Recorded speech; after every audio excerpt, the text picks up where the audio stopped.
Welcome to the competitive world of Rainbow Six Siege. The following video will explain the new format for Rainbow Six esports in the Asia-Pacific region, how the region will fit into our global structure, and what you can do to get involved in Rainbow Six competitive play. First off, let's set the scene. Globally, 4 regions compose the Rainbow Six esports program: North America, Latin America, Asia-Pacific, and Europe. Each region has its own dedicated competitive format that we'll dig into a little later. On a global scale, the Rainbow Six esports program refreshes every year. 1 year equals 1 season, running from March to the following February.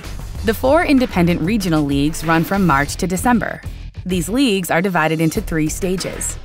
At the end of each stage, the top 4 teams from each region will qualify for the Six Major, a global competition featuring the top 16 international teams. Depending on their ranking in the regional leagues and the majors, teams will earn points for the global standings. At the conclusion of the 3 stages in December, the 16 teams with the most points in the global standings will automatically qualify for the Six Invitational.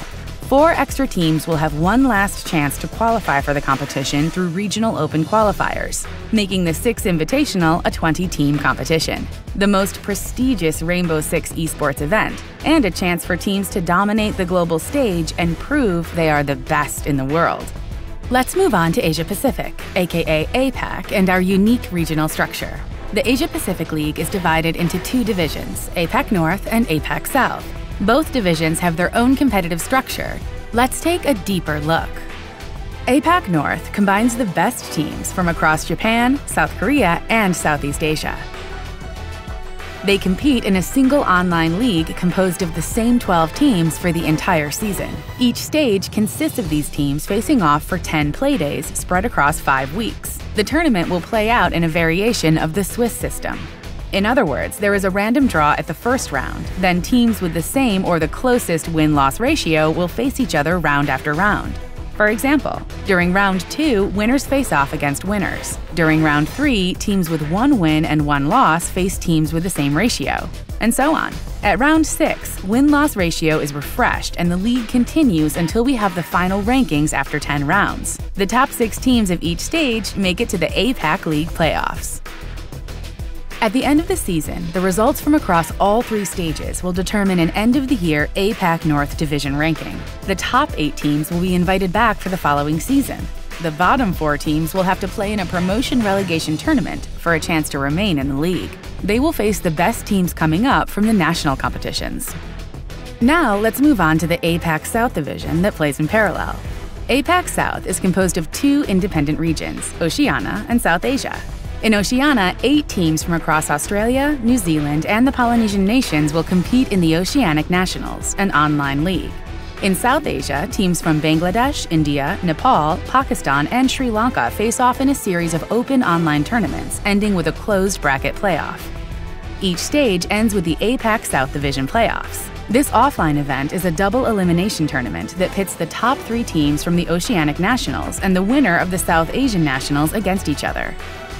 The top 2 teams left standing will join with the 6 Apac North rivals that we mentioned earlier to the Asia-Pacific League playoffs.